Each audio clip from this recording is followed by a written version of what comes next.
habeen wanaagsan asxaabay wararka caawa ka imaanaya gobolka bariga dhexe gaar ahaan dagaalka Iiraan iyo Mareykanka u dhexeeya ee sheegaya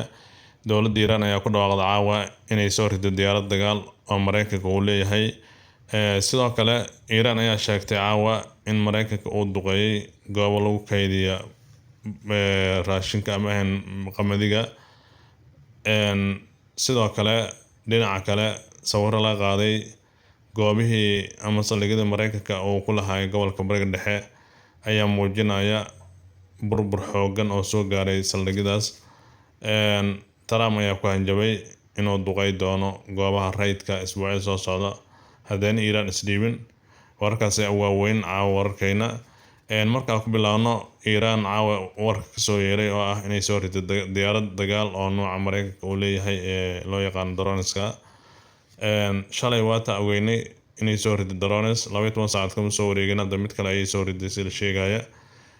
laakiin waxaa la isweydiinayaa Iiraan maxay u soo ridaysaa diyaaradaha drones kaliya ee u arkeen diyaaradaha kale waaweyn khabiir ka faaloodo wararka oo Al Jazeera fadhiya ayaa sheegay diyaaradaha dagaalka ee waaweyn ee Mareykanka inay soo galeen hawada Iiraan ay duqeeyaan kaliya banaanka ay wax ka soo ridaan gantaalo sidoo kale waxaa soo gala badan hawada Iiraan inta badan diyaaradaha droneska sidoo kale Iiraan ayaa caawa sheegtay Mareykanka inuu duqeeyay goobo lagu kaydiyo qamadiga halka ay sheegayaan ciidamada Mareykanka ee gobolka bariga dhexe ku sugan inay duqeeyeen goobo military sidoo kale sawirrada ay qaadeen dayax gacmeedyada ay sheegaya burbur lixaad leh oo laga arkaya sawirrada warbaahinta loo soo dusiyay qaar ka mid ah wadamada gobolka gaar ahaan Khaliijka Bahrain iyo Kuwait ayaa la sheegaya habeen dhaweeyta dowladda Iiraan inay adeegsatay gantaalada loo yaqaan clusterka oo aad u dhaawacay saldhigyada Mareykanka si la sheegayo sidoo kale madaxweynaha dowladda Mareykanka Donald Trump ayaa ku dhawaaqay shalay inay beegso doonaan isbuucyada soo socda goobaha rayidka sida kaabayaasha dhaqaalaha sida korontada iyo biyaha iyo sidoo kale goobaha dadweynaha gaar ahaan tareenada khubarada ayaa ka digaya in Trump hadduu u duqeeyo goobaha rayidka ay noqon doonto dambiyo dagaal oo ka dhan ah xuquuqda aadanaha